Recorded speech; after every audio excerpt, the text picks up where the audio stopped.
Amen. Amen. Genèse chapitre 25, verset 20, Nazota. Abraham engendra Isaac. Isaac était âgé de 40 ans quand il prit pour femme Rebecca, fils de Bethuel, l'Aramaïen, de Pagamara, et sœur de Laban, l'Araméen. Isaac implora l'Éternel pour sa femme, car elle était stérile.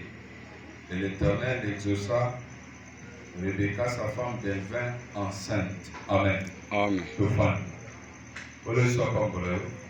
Nous allons là sur la destruction des systèmes de famille. Nous avons dit que dans chaque famille, il y a un système, un principe, où il y a un censé se soumettre. Olingo lingate ezana moment makamba famille pisaka likola batu nyonso okuta batu mususu babanda ko mener via mala mais il y a des moments où okuta vie bandi ko beba ko sale fort nyonso ko sala pour se ressaisir mais ça pratiquement impossible parce que en vous là vous êtes ignorant qu'il y a quelque chose qui vous manipule. Neto kendai kotalisa que na kata ba système de famille tozomona il y a des lois qui pèsent sur nous. Il y a des lois de conformité où ils ont pas d'unions.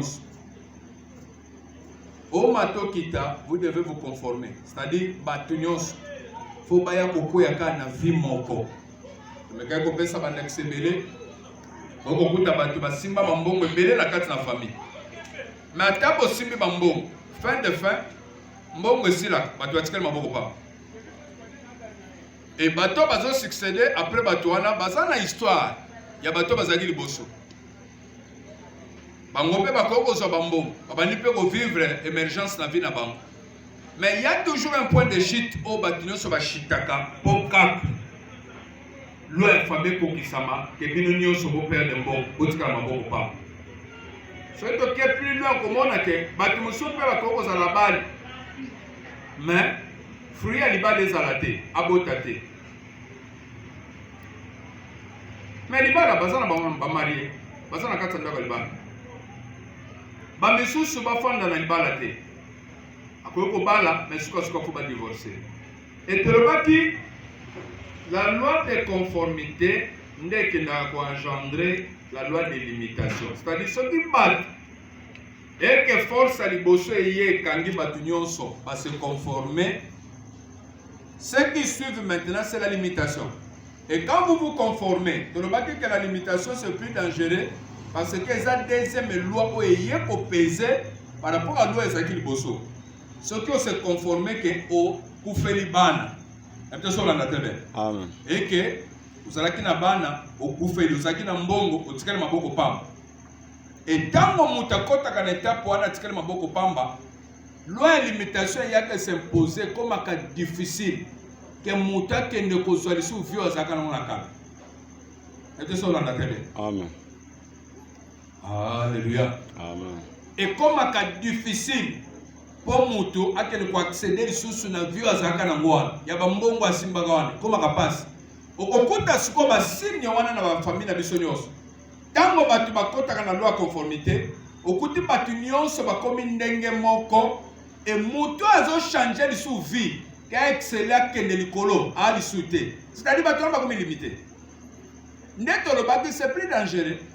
Faut pas accepter que oleki na première loi koti na deuxième loi. Non, il y a des familles où batu baza ce qu'on appelle par limitation. O mato kita, o ko avancer lisu te. Mutu akebima lisu te.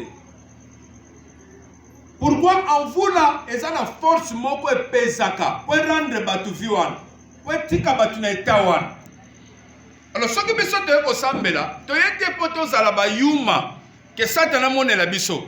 To yete poto zala ba ignorant to zoe bate, Bible zolo mon peuple péri faute de connaissance. Batindela ki bango liloba, lobesaki nini e kangola ki bango. C'est-à-dire la connaissance vous rend libre. Ça on comprendre que et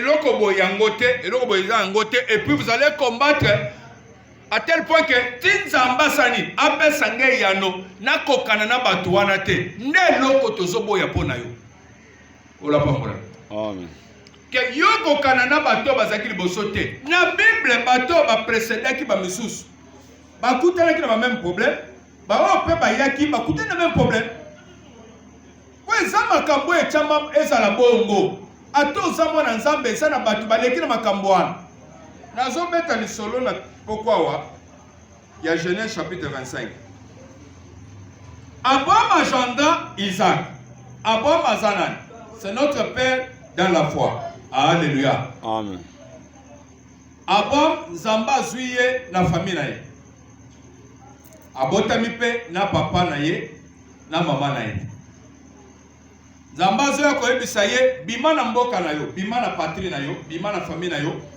Toke na mema place ngana zolinga na sala na yo mutu mususu na kotombola yo na kopambola yo kozala tata mabote bele mais mutu bazopesa ba promesse nyonso aza marié ya bandakala maintenant na botate na mosine Sarai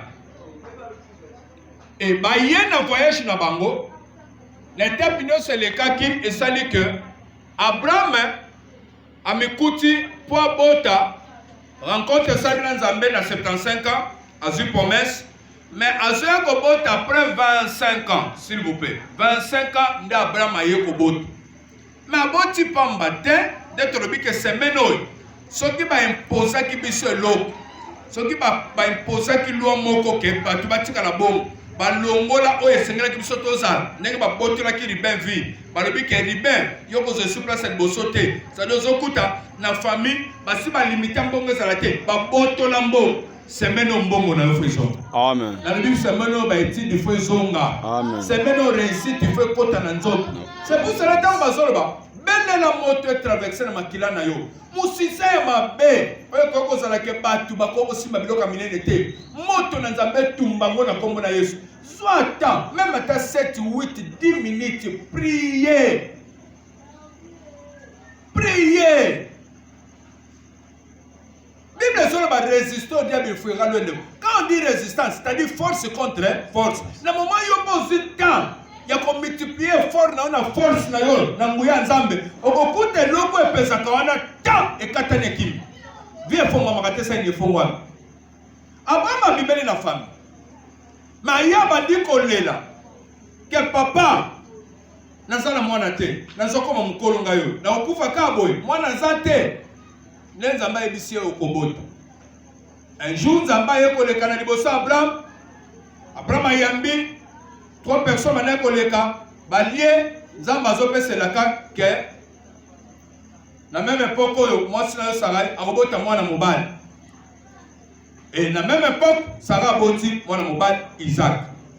Isaac akoli en tant que mwana ya Abraham mutu na Nzambe. La personne on a très bien. Amen. Abraham comme mutu na Nzambe a circoncire pe Isaac pas comme une identité abana na Nzambe. La personne on a très bien. Amen. Alléluia. Tant que circoncire Isaac pas comme considéré musala Nzambe mwana Nzambe. Nzambe pas zo compter. Mais elongola quitté malédiction. Elongola quitté condamnation. C'est ça que vous ignorez. Kozala musala Nzambe mwana Nzambe ezolongola malédiction te, ezolongola ba condamnation te. La personne on très bien. Même attends, au commis mwana Nzambe musala Nzambe, mais tala pe wuti wapi makamoni ezolanda yo. Est-ce que kokoma na yo na famille ya Yesu? Est-ce que changement c'est salami te salamité? Est-ce que vous vivre kaka oye salaka ya kala to ko vivre makamasi? Chrétien tambola kabom. Chrétien tambola ngulu te. Abama tambola tamboli mais ça qui ne loko mo c'est très important la vie Abraham. Azo botate. Malgré nyo so qui na vie, a botate. Nda telme bani ko rekaba mo panza. Na kukufa kabo, Eliezer ndako zobilo na nyos, na bali saka ko bot. Lokola Luka Nzambe kwa kazaki na promesse alalisaki misu te. Biso nyonso toza na promesse. Toza na promesse. Milage ezali. Pona robot bilaka ezali, pona misala bilaka ezali, pona bosu, pona nyos bilaka ezali. Mais ça dès que faut qu'on a fandi dans son qui pète, je ne sais pas que je peux combattre. Même Daniel, Nzamba répondait qu'il y a un jour, malgré la réponse Yaki, roi de Perse à Kangango, Daniel chapitre 10 verset 12. Roi de Perse à Kangango. Si tout dépendait seulement de Dieu, Nzamba ko pesa bisonyo sosiko ka que c'est comme to zuango. Mais ça na makambu, Nzamba saloba Jérémie yoko za la prophète, Jérémie yoko za la mutambongo. Mobotami na kati ya famille, c'est ça roi de Perse. Obotami na kati ya famille oyo basoloba, awa batu basaka bambongo, basoka mbongo te. Awa batu bakoma basala nzambe te, awa basambelaka nzamba solo te. Donc obo mona mutayi akotile makama nzamba solo. Azokweya kweya ka pamba pamba, tia tiki yango apengwi bosokam. Non! Na kati na yesa na limitation moko. Ce qui a été une limitation, ils ont compliqué vie na yo quoi ya na kombo na Yesu Kristo. Mwana koli Isaac azokoma na âge ya mikolo. Bible zoloba abama janda Isaac était âgé de 40 ans quand il prit pour femme Rebecca, fille de Bethuel l'Aramaïen, de Padam Aram et sœur de Laban l'Aramaïen. Ayeko koma na l'âge ya Kobal. Bible Pessi n'a précision. C'est pas pour rien. Na 40 ans, Isaac Abal.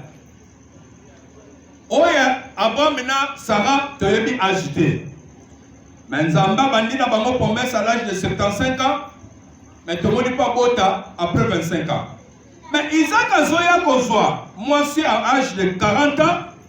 Na l'âge de 40 ans, Bali, bah continue le mariage. Même un problème papa nazalaki nango, même un problème quoi il paye na kati na Isaac.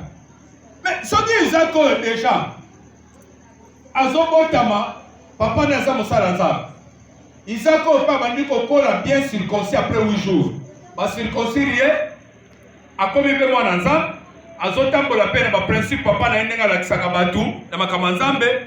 Mozokuta malgré tout cela, mais loko etungisa papa na bango ndeye kotungisa ye. Bien aimé, ni comme dans l'origine, ils occupent les salis spirituels na yote ndenge nzamba bengi yo komi mwana nzambe ozuba baptême obiki. Et dans le problème qu'on a été. Mais à cause de ça, Bible zoba, les enfants participent à la chair et au sang de leurs parents. Le kona obotemi na nzoto, oyo uti na baboti na yo, na makila na bango, tikala koyeba, aussi on participe na makambo na bango tout. Et l'homme a échappé à terre. Alléluia. On ne soit pas mort. Un homme a échappé à Zadé. Au son participé à ma caméra. Isaac a se retrouvé dans la carte de mariage. Mais dans la carte de mariage, Isaac a coûté, même le problème est qui pas papa, même le problème pésué. Isaac manque de connaissances. Alors dit que, pour qui ne méritait pas papa, pour aller des années. Papa, problème est là dans un endroit pour un papa est ici, n'a pas de problème moi.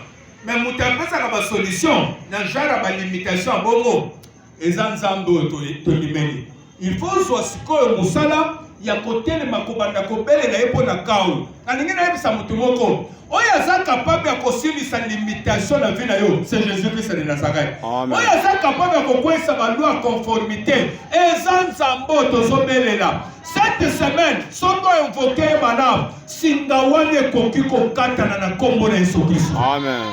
Soto mikotisi malamu nzamba za capable alongola yo na singa famille limite wana ekweya pe a changer position na yo vie abama zola kisa Isaac formule ke belela nzamba nde yango tozobelela nzamba tango abama na kisa Isaac atikala kiteka suite à connaissance ndenge yo posa na connaissance ozana ngo yebi que je dois combattre, je dois gêner, je dois chercher la face de l'Éternel. Mais, et là, on est aux osades. Oh, Bible est dit. Atlanta Zalaka couronné, soka kimi selon le nord. Soko tali, n'a pas problème, ils sont combattre. N'a pas kambo, ils sont pesé sur yo. N'a bitumbo, ils sont contre Molili. Ils sont boyake. Bino bokomo ke no delate. Soko mitali très bien. Est-ce que zo kima? Course nos osalango selon le nord. Amen. Soko mitani malam. Est-ce qu'on va courir? C'est l'athlète n'est couraka. On va courir malamu, oui ou non? Et ça n'a pas tout. Parce qu'on soit victoire était pour façon équipe melinaye, façon à combat. Et ça selon ma norme était moyen pas vaincre le diable et ça t'est. Ne biloko tozo sibir mingi, tozo peser ko na biso. Ozo mona peser ozo atteindre trop. Isaac Bible sur le baboui. Isaac implora l'Éternel pour sa femme car elle était stérile. Isaac a bandit qu'on ne pas dans l'âme. Que papa, Kobala n'a pas dit selon volonté de l'âme. Moi si, papa a dit que Eliezer avec une révélation. Mais Eliezer a que la Genèse chapitre 24.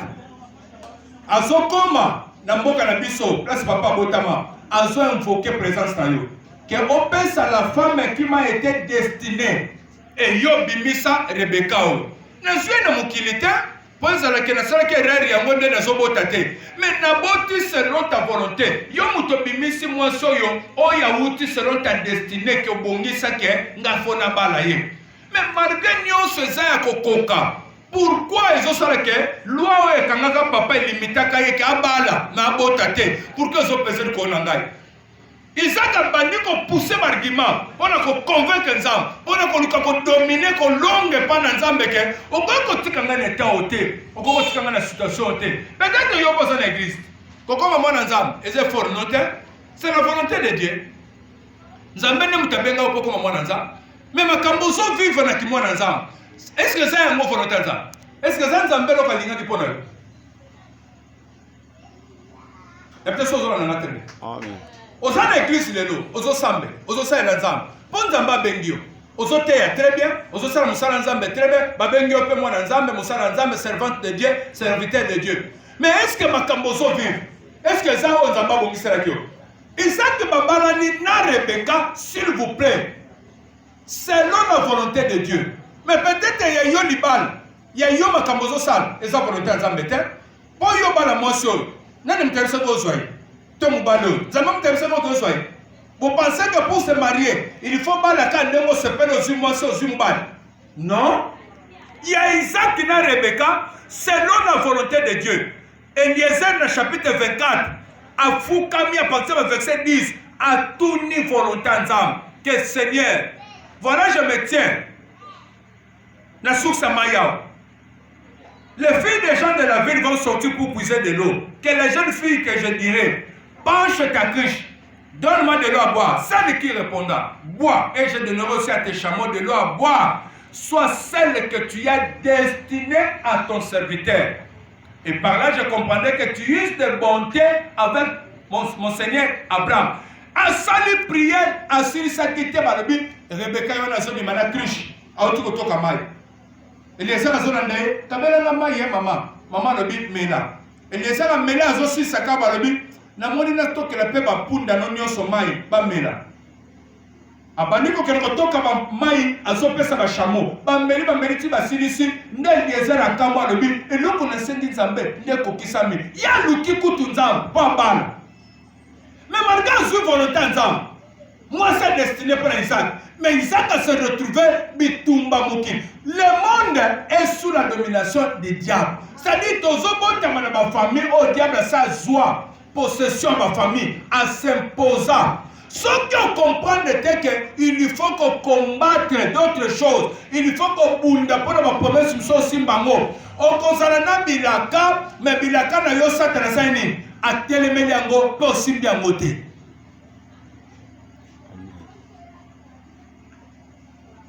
N'a pas promesse, montrer le Simbangote. Pour le roi de Perse, a bloqué. Alors, yo Daniel, yoza na se, Nzambe Nikolo, na bloqué na ange Gabriel, a olekate. C'est pour te dire quoi? L'ongo na légèreté aux autres, ma problème ils ont continué, ma cambezo simbate. Aux autres sentir que oh yo, à chaque façon na ningina exceller, na so kuta quelque chose qui me limite.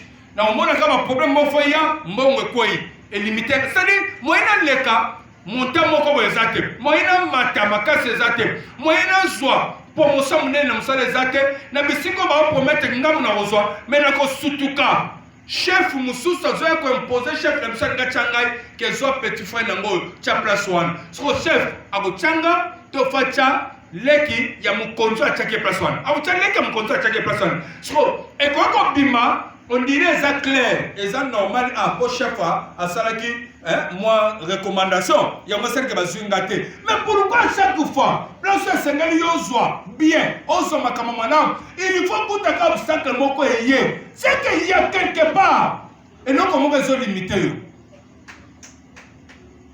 Isaac implora l'Éternel bandi ko bisanza ngana bala po yo mto pesa ki mwaso na pona ki était nazala kutu te na tikala na nga place papa za yo ko diriger les airs au pesi mwasi mais pourquoi situation boy tanga pousser argument tanga telema bandi ko bunda ke loko yolongola ngo eloko yolongola ngo eloko yolongola ngo abundi Bible zoloba après avoir ko implorer panza qu'il y a une solution, Bible zoloba et l'Éternel l'exauça. Nzamba ya nolié. Le tout n'est pas de prier, mais tous ensemble la semaine poto simba réponse.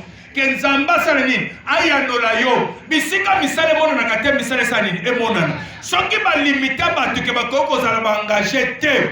Yona kombo na yeso kiso semaine oyo nzela misale fe pour moi. So ba bake ba tuko posséder ba biloko ka minene te. Ba tuko soma ba ndaku te. Biso to moni batu. To moni batu. Asakane limbongo. Mais ya ko soma ndaku te. Asakane limbongo. Asomba mituka, asombi mituka na décembre, mituka esika 100 plaques na décembre. Na mois de mars, mituka nyos et baby. Na mois de mars, mituka nyos et baby musuku te 5 tonneaux.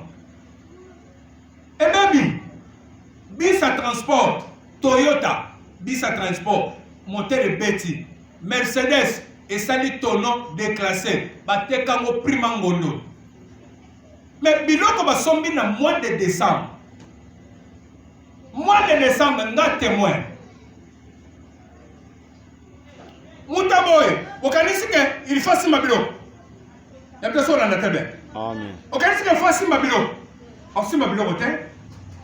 Aussi mabilo kote. Siko batunyo so bakoko bimbe pa na ye.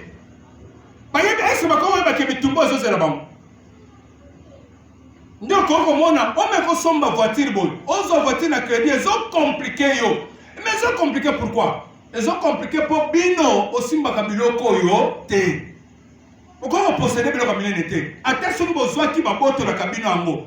Mais ce qu'on comprend des signaux de la famille, au cas où tu as là, n'a pas de problème. À Nénios, ils ont pas même problème. Au coup de quelqu'un, et là, ils ont eu un peu d'avantage mais à la fin, ils ont coûté la cas échec. Ils ont les choses toujours. Dans la signe, ils ont ça dans la carte famille Nabilo. Na makila na yo sine ni nezo pese ki mu Kristo na yo e lo biteke ba condamnation ko yi mais ki mu Kristo na yo zo pesa yo moyen ya ko lele pa na nzambe ke longola situation yo pesa ngai délivrance na ngai vie ya maladie sila e sana batu ba limiter santé na ye santé ne ko za stable te ye fa za toujours maladif attention musala malam il faut que une musalana bandiko comme maladif jusqu'au tel point que ba kolemba yo tu ba bi moyen to vivre dans ce zate. Pourquoi ba zo limiter santé na yo? O ko za na santé malamu te. Isaac implora l'Éternel exauça, Rebecca sa femme devint enceinte. Ce qui délivre ce côté. Donc on est allé que Zobota te, il faut soit mon kumba pour ça nini Obota. C'est ça la délivrance. La délivrance est un changement d'état. C'est-à-dire, le corps n'a qui n'a problème que n'a soit mon kumba te, n'a Zobota te. Maintenant, ce qui délivre ce côté, il faut na kuta mukumba ye et puis na bota katela ça nini na boti. Ndé moment ko kolobake oui. Si quoi délivrance c'est ça nini et côté. C'est-à-dire tozo luka délivrance tango nyonso parce que le kola non na monite que na simbe lokwan. Moi na tika position ko luka nzambe ezate. Bona na te biloko ezalaka. Tozo mona na église musu o ba côté biso déjà délivrance lokwan. Biso si to côté délivrance na ngwa to côté délivrance. Mais bon côté délivrance ya batu baba. Yo bal. maintenant na balité. Fona sani, na continue ko boule. C'est-à-dire Isaac a se retrouvé na problème moko ya limitation sans le savoir. Pona bango babalaka mais moi babota ezate. To ba ki na limitation c'est quoi? Limitation c'est que et puis si t'es kozwa, okokozwa mais moi boke ne so de là ezate. Ozokuta que place moko ba stopper bino. Alléluia. Ce qui moutazaki na mbonga kote ce qu'on a loi limitation, pour la loi conformité c'est kangi. Ce qu'on moyen que de sous de là exact. C'est-à-dire ce que ce ligne moko penze jamais o empêché. Ce qu'on Isaac a eu na nango, papa na zaki na même problème, yepa koli abali azokuta na même problème. Mais tant azokende côté le mapoba na kolukanzam et passaki combien d'années? Rebecca, sa femme, devint enceinte. Les enfants se heurtaient dans son ventre, dans son sein, et elle dit, s'il en est ainsi, pourquoi suis-je enceinte? Elle alla consulter l'Éternel. Et l'Éternel lui dit, des nations sont dans ton ventre, et deux peuples se sépareront au sortir de tes entrailles. Un de ces peuples sera plus fort que l'autre, et le plus petit dominera, et le plus grand sera assujetti au plus petit. Le jour où elle devait accoucher s'accomplit, et voici il y avait des jumeaux dans son ventre. Le premier sortit entièrement roux, poilé, c'est-à-dire comme un manteau de poils, et on lui donna le nom d'Ésaü. Ésaü veut dire l'enfant au hasard poilé. Ensuite sortit son frère dont la main tenait les talons d'Ésaü et on lui donna le nom de Jacob. Isaac était âgé de 60 ans lorsqu'il naquit. Ses enfants grandirent. Ésaü devint un habile chasseur, un homme de champ, mais Jacob fit un homme tranquille qui restait sous les tentes. Isaac a zoya kobota à l'âge de 60 ans. Abani na âge nini 40 ans, mais kobota après 20 ans. Papa na ye azu bilaka na 75 ans, aboti na 100 ans, c'est-à-dire 25 ans passés. Papa 25 ans passés, mwana et kosala 20 ans passés. C'est-à-dire après 20 ans, de Isaac a saini aboti. Mais azoya kobota na momani, c'est pas pour rien Bible mentionnant. Bible tient pour un enseignement que Isaac implora l'Éternel, c'est-à-dire Isaac commença à chercher Dieu pour sa femme. C'est-à-dire moi si ton mobali, akoko luka solution ndak, akoko luka solution moninga, akoko luka solution ya bana. Kenzambe, mwana nanga zobela trop malade sila, mwana na ope guérison ko tatesa nini ekoti. So Isaac asali yango pona mwasi na ye Rebecca, mais na kata bitumba wana babundi tie ko sala après 20 ans. Ne bazosani baye kobota. Mais bachango pamba te ke abandaki na 40 ans de abali, mais ye kobota na 60 ans. Nzamba chango pope enseignement. Abraham a eu promesse na 75 ans, ma boti na 100 ans. Elle m'a dit beta ka lisolo on dit ezoleka. Mais nzamba chaka enseignement pour muta comprendre que tala bato yo basé exemple na Bible ndenge ten le kaki bango. Bango yo nanga oyo problème ba limitation ezotungisa biso. Soki bango etungisa ki bango ezolekisa bango ba 25 ans na ba 20 ans. Mais exemple na moment oyo bango ba telemaki nde solution pe yeko na tawana. Pour dire quoi? Na tango bitumbo ezotelema bango conformité ba limitation. Moutou akoko za le veiller a telemi avant, a telemi à l'heure. Ce qu'on telemi madame, des solutions ne peuvent se avant. Ce qu'on telemi pas dans retard, solution ne peut s'allier. Et qu'il y a un retard. Yo sont commis à 60 ans. Ce qu'on soit dans mon cas, pour nous comme nos bottes, ce qu'on faut tenir. Attends ce qu'on botte. Moi dans nos âges. Yo sont comme à 80 ans, des mois comme à 20 ans. Et les gars, on a un score na sensini. Après ma sali 25 ans, moi je n'ai sali 20 ans. Il y a eu un concours dans combien des années? Tout ça c'est quoi? Bitumba sont à l'origine. Autre le baki la grande délivrance. La grande délivrance c'est sa facilité. Mais là comme loi conformité, n'a pas limitation de mettre le solo. Ils ont paraître le cola. tozona beloko moko ndiye pété mais pendant le cas de délivrance nango ezwaka batemps ezwaka pe les années. C'est pour cela eza parmi biloko oyo ozomona basigne na kati ya famille oyo esali ke vie ya bato nyonso eleki ka bongo batikala obonga te. Pourquoi? Po esimbaka bato moyo bouge eza te ekoki kotika yo osaleli jeunesse okei ti ba 45 oboti 5 enfants na libala ntango ozonga opusana ba 48 ya libala ekufaka te sa nini ekufi otikali mpe bongo célibataire epuis otikala kobala lisu te elwa wana efandeli yo lisolo etikali kaka na balaka papa na bino nde ntango tokomi boye nde tokabwanaka mais ezokoma na moma wana pourquoi po eparalyse vie po ebebisa vie na yo. Bible ezoloba bana babotami na kati na bana wana kombo Esau na Jacob bakoli Esau akabali Jacob mpe akabali Jacob abali amikuti na même problème babete lisolo ya Jacob parce que Nzambe ayaki ko utiliser Jacob po Jacob azaki na histoire na peso na tebe nda yoko bota bana nyonso Israël dukola Esau pena histoire ezaki te Nzambe atiki makambo na bete biso histoire ya Jacob abali